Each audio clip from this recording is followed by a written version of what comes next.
All right, welcome to Real Estate Hustlers podcast. I'm your host, Josh Appleman, founder and CEO of Appleman Property Group. Today I'm joined with Andrew Reichert. Andrew is the CEO of Birgo, and will be sharing his insights on scaling a $312 million real estate firm, leading with purpose, in his journey from entrepreneurship to a nonprofit leader. Andrew, we appreciate you coming on the show today. If you could let the listeners know a little bit more about yourself. Sure. Thanks so much for having me on. As Josh mentioned, Andrew Reichert, I've got three daughters that I'm busy managing. And when I'm not doing that, I'm managing our portfolio, 3,600 units, and our 100 employees that kind of manage them. So excited to be on. Tell us how Birgo came about, what the background is, the backstory, and how it all came to fruition. Yeah, it's a little bit of a wild story. So, I in college has had pretty much no money, and I was paying my own way through college. And so I started reading every book on no money down. How do you buy real estate without any money? And it was really this book, Rich Dad, Poor Dad, that got me interested in real estate and interested in investing. And it was the year that I graduated, 2007, right before the great financial crisis. The banks were doing all kinds of crazy stuff. And I ended up buying a duplex with no experience, no cash, no credit. And I actually walked away from closing with a check for 20 grand. So the things that the banks were doing, before 2008, 2009, they're obviously no longer doing that, but worked out in my favor. That's that's a good way to get kickstarted into the industry. And years later, it came from what it is. Tell us how it became what it is, as far as you go from duplex to now $312 million of AUM. There's a lot in between there. Yeah. So, in the early days, I was just working with a couple one-off investors just to do what I had been doing. So I started just acquiring single family, multifamily units, small scale, and got to the point where I had 20 units. Then I worked with a couple one-off investors, raised a couple $1 million in a small limited partnerships to acquire about another 100 units. And then we started launching private equity funds. So that's what we do today. We've raised 4 private funds. We've raised a little over $120 million across those 4 funds. And that's really what got us into the business. Got it. And then, of course, when you were coming up, were you the operator? Were you relying on third-party property management? What's the experience on the operations side? Yeah, we were the operator. That was one of the things I really felt like was a differentiator. And honestly, one of the things I liked about real estate was getting my hands dirty, kind of being the boots on the ground. And so I started doing a lot of that work myself in the early days, doing my own leasing, maintenance, painting in the evenings, taking the late night tenant calls. And then we just built a team doing that. So we built a team of property management, leasing, and maintenance staff that all do that today. Yeah, and then it's handling the renovations and the turns. Yep, exactly. Yeah. So we do construction, and even in the early days, we were doing, ground up development. We were doing all kinds of stuff, building townhomes, major, historic renovations, flipping houses. So we really had a whole team and bunch of subcontractors to do pretty much everything at the property. What are you all finding as your biggest struggles right now with managing all facets? Yeah, I mean, I think there's a couple things. Obviously interest rates are high. So, save for the most recent Fed rate cut, they're higher than they have been in a little while, and so that makes acquisitions a little bit harder. We're looking at a ton of deals and having a hard time getting stuff to pencil. From an operations standpoint, the labor markets are difficult in some of the markets at which we serve. And so hiring good people, keeping turnover low, keeping retention high, those are things that we're always trying to keep an eye on. What kind of things are you putting in place to do just that? Keeping once you get your good crews going, you have to keep them busy, of course, with whether it's full renovations, unit turns, or just CapEx. What are some other ways, creative ways of retaining good employees and contractors? Yeah, I mean, the big thing that we do as an organization is we actually consider ourselves a deliberately developmental organization, or a DDO. There's a lot of research done on organizations. The Harvard Business Review did a study on organizations that actually develop their people and the impact that it has on their lives and on their careers. So, our mission statement is improving lives through real estate. We actually look at real estate as a means to an end, and not the end in and of itself. So for us, it's the 3,600 units that we that we get to steward and the lives of those residents, but it's also our team. And so the 100 employees, we do a lot of personal and professional development for them. We kind of care about them as people to make sure that they understand their unique DNA and their purpose, and try to get them living into that day in and day out. Yeah, 3,600 units. And then are they larger portfolios like within property sizes, or are they scattered sites like 48 here, 90 here, 140 here? What does that look like? Yeah, it's more the latter. In the early days, we were buying anything we could get our hands on. So we have a lot of legacy properties that are small. Even right now, we're getting ready to list for sale like an 11-unit property that's just, way too small for us today. Right now, we love buying between 50 to 150 units is really our sweet spot. Yeah, the 50 units, small enough to make it make sense, and big enough to make it make sense, and small enough to where the other players aren't really going after them as hard. Just depends on where they're at too, because you could have a really exclusive location and then they're 50 units, but the operations piece is tougher because scattered sites, it just costs more to operate and to maintain. Yep. How have you cascaded a message down from the top down to make sure that everything's running consistently? Yeah, it's a good question. That's something we're always working on, honestly. For us, it starts with our core values. So our core values define how we hire, manage, review, reward, recognize, and when necessary, fire.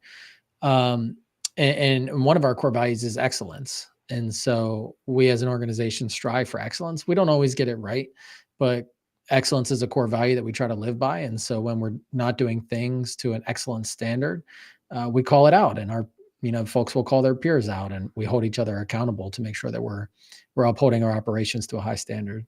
Yeah, I like that. You can go back to core values on everything, and if somebody's just a mixed match, then it's fine. It's not anything wrong with them. It's just not right for the organization. So you can really default back to your key competencies. For sure. Are you all running on EOS or other operating system to keep consistent? We do run on EOS. Yeah, we self-implemented EOS back in 2018. We hired an implementer in 2020, did a 2-year implementation. So we've been running on all cylinders EOS for a while now. Yeah, that definitely tees things up for growth. And once you get your foundational elements put in place, it's rocket fuel from there. It helps gain clarity as well. Yep. So getting up to 90 employees, typically if you've got 90 full-time employees, you've had to hire 300 or 400 employees. What has been and I say that because you're finding people what they truly can and can't do. What has been some of your challenges, just for the listeners, of what they can kind of expect, overcome, and how you've been able to achieve 90 full-time employees that are high performers? Oh, that's such a good question. And honestly, I would humbly admit this is something that we're still figuring out as well. The one thing I'll say that we've made mistakes on through the years, and that we've really figured out is very important, is getting the profile down before we ever make a hire. So what does that mean?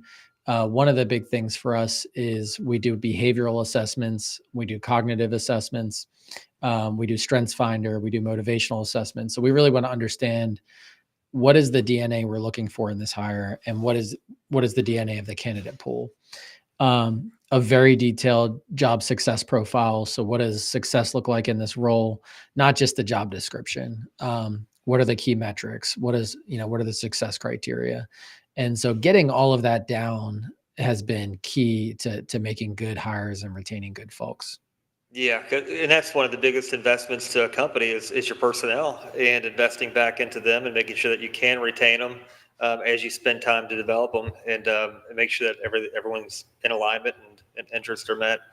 The fact that you all have those measures in place, I mean, you get to a point where you have to have those in place. You just put people out there, and hopefully they work out. It's just it's hedging against the loss. Let's get back to Birgo. So you all built a significant portfolio. What does the future look like? Are you just staying in strictly multifamily, or have you all ventured out to other real estate categories? What does it look like? Yeah. So one of the things we've realized is that we've realized the importance of focusing. So in the early days, we were doing a little bit of everything. Our first fund, a third was commercial. So we're buying some retail and some office. We were doing some development projects, like I said, some ground up new construction. We built 36 units, pretty close to our office as well. And so what we've zeroed in on our niche is just buying underutilized workforce housing in the heartland of America. Really zeroed in on a very particular niche.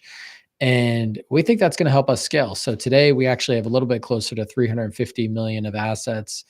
And you mentioned EOS. So in 2020, we set a 10-year target of getting to a billion of assets under management by the year 2030. So where we go from here is we're looking to 3x our size in the next 5 years. And that's really what we're pushing towards. Yeah, and that's focused around workforce housing, bringing back the properties that people have come to rely on, and get them from where they were to where they should be. Is that about right? You got it. How do you all handle the renovation process when you're going in? You're doing your due diligence. What are you looking for, and then what kind of scope and budget are you looking for your buy box? Yeah, I mean, so we do physical due diligence. We get a property condition assessment done, so we understand the condition of the units, the exterior, the common areas, and then from that we build a budget, which usually involves. I'll just give you an example. We bought a $10 million property in Western New York for about 191 units. So it's right around 50K a unit. And typically something like that, we're looking to put another couple million into it. So, we might have 12 or 13 all in, which is usually comprised of something like 5 to 6K per unit of interior renovations, along with some common area and exterior upgrades. What kind of flooring, cabinetry, countertops are you all putting in the units? Really depends on the market. I would say by and large, we do what the market bears. If it's a market, the example I just gave, the average rents at that property when we bought it were $500 a month. Oh, wow. And so very low. All we're looking to do is renovate the units to, a little bit of a better condition and bring them up to market rent, which is closer to 650, 700 a month for one bedroom. And then, 800, 850 a month for two bedroom. And, in those units, it's pretty basic finishes. And then on the other side of things, we have some nicer properties where we might be doing LVP flooring and maybe a little bit nicer countertop and maybe a little bit nicer finishes in the common area as well. But it really just depends on the market. Got it. Are you all working with any subsidies, Section 8 housing authorities? We have some subsidized units. We don't have any properties that are entirely subsidized, but we do have some properties that have a couple subsidized units within them. And we tend to work pretty well with the municipalities and the housing authorities on those units. Yeah, that's what we definitely integrate Section 8 in with the properties too. And it's no negative. It's just you might be a single mom with kids she's needing some help to make it. And we'll happily help out, especially with some of these workforce areas where it's a part of the community. Yeah, for sure. What are some learning lessons that you've learned along the way on building Birgo? Oh, so many lessons. We've made more mistakes, I think, than we've gotten things right. But we learn from those mistakes. And so I guess if I had to maybe just pick one, it'd be something I already mentioned in passing. But I think the importance of focus, in the early days, doing fix and flips and doing ground up development and doing historic renovations and doing commercial acquisitions, retail and office, and then obviously the multifamily that we do today, it was just too much, and there's no way that we could be the best in the world at all those things. So we do think we could be the best at our particular niche in multifamily, and so we've really just realized the importance of focus. Yeah, I think the goal is to be able to do 100% of one thing, but on your come up, you're scratching and clawing for cash flow. So Yeah. it is wherever the next best project is, the renovation, whatever is going to produce the cash flow to make sure that you can get to the end goal. Because when you got economies of scale like you all do, it's managing, it's tweaking the cash out as well.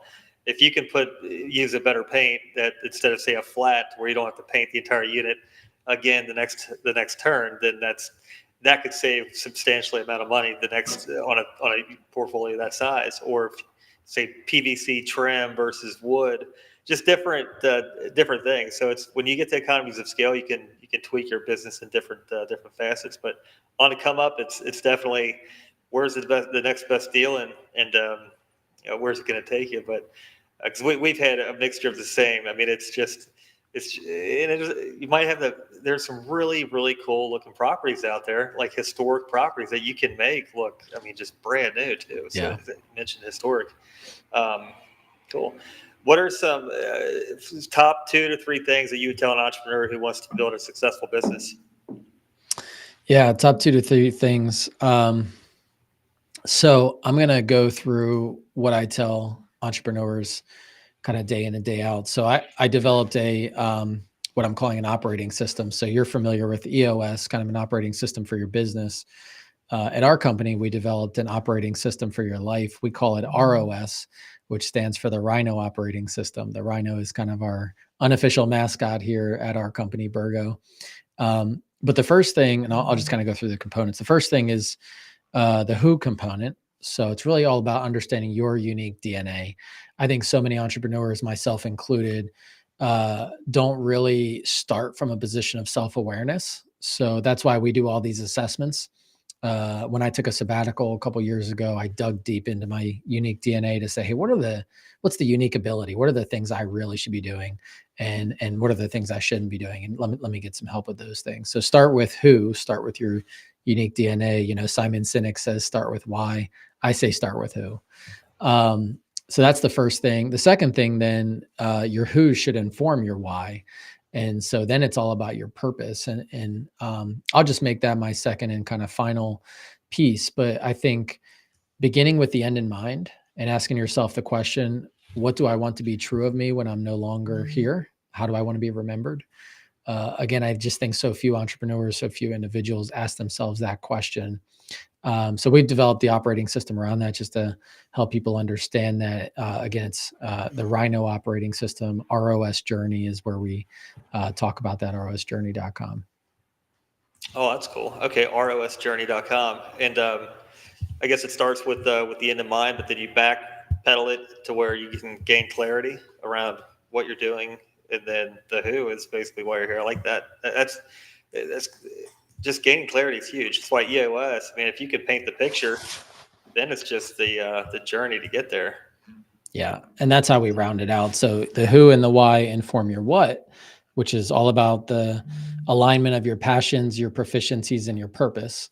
And then that should inform your how and your when, which is all about how you actually execute on that. And then when is about the rhythms of maximum effectiveness and maximizing your energy. I like it. Very cool. On the capital raising front, what do the markets look like out there on the raising capital from, say, retail investors? Yeah, I mean, liquidity is tight right now. You know, I think everybody's feeling the pinch in terms of the two dynamics that we're seeing are, one, you know, the high interest rates make the risk-free rate much higher.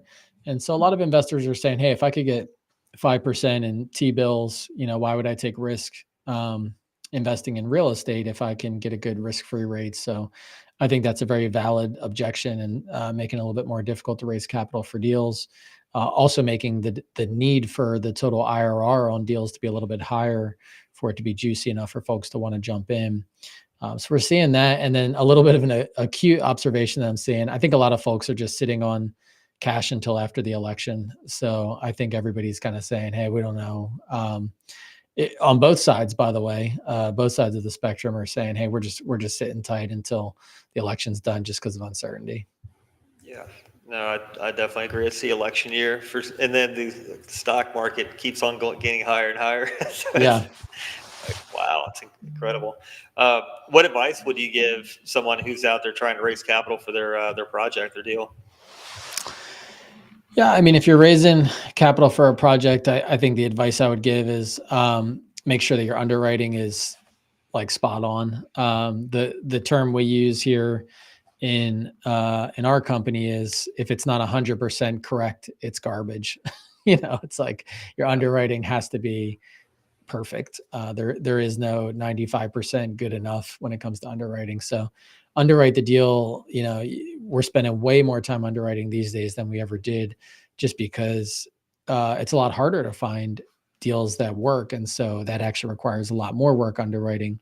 But then when it comes to raising capital for them, hopefully the investors will appreciate the time and the effort put into underwriting. That'll hopefully, bring more confidence and bring more capital into the deal. Yeah, I seen a deal come across the other day, and the reversion cap rate was at like a 4.75. Like, man, that's just, you can't do that. You can't. And it wasn't core plus. I mean, it's below. Keep on. Yeah. But underwriting's got to be on point. It's got to be realistic. It's got to be tangible. And you're beefing your exit based on your cap rates. Just I think those are the guys that are struggling the most right now. That have been. It's because their underwriting was just pie in the sky, and they're learning. So Yep. that's a part of it. What are some of the best tools, resources, systems you've implemented so far in your journey? Yeah, I mean, I'm a big fan of property technology, or you might say prop tech in general. I've used a lot of tools. I mean, on the business front, if you're thinking in terms of operating multifamily, we use a system called AppFolio. We found that to be maybe one of the best tools for actually managing the assets that's out there. On the acquisitions, we use CoStar, just like anybody else that's looking to figure out who are the owners of the property that we want to buy. On the personal front, I use a custom app that I built for task management, project management. It's part of this ROS system that I really like using as well. Yeah, we use Asana for the task management, and then Slack for internal communications. It's pretty effective. AppFolio, of course. Contractor foreman for renovations. But once you have your tech stack pretty built out, I mean, and systems talking to each other, that's fuel for growth too. It's pretty, it's good. What kind of books would you recommend some listeners that are looking to get into real estate? Yeah, I mean, on the real estate book front, like I mentioned, the book that really sort of got me into real estate was Rich Dad Poor Dad. The types of books that I like tend to be more mindset books than like tactics. I think there's a lot of books out there on tactics, and back in the day, I used to read a lot of those as well. But I think you sort of learn the tactics by doing, honestly, and I think that's the best way to learn it. So I'm just big on mindset. That's why I loved Rich Dad Poor Dad. I think it was one of the books that helped me reframe my thinking, and I think that's reframing thinking is some of the most important work that I think we do as entrepreneurs and as individuals. Yeah, for sure. Very cool. If somebody wants to get a hold of you, learn more about yourself, possibly invest alongside of you, how can they reach out? Yeah, sure. Thanks for asking. You could check us out at birgocapital.com. So that's Birgo with a B, BIRGO capital.com. You can always connect with me on LinkedIn. I'm pretty active on LinkedIn. I would love to chat with anybody about our investments or just anything in general. Cool. Andrew, definitely appreciate you coming on the show today. Look forward to following you, and we will talk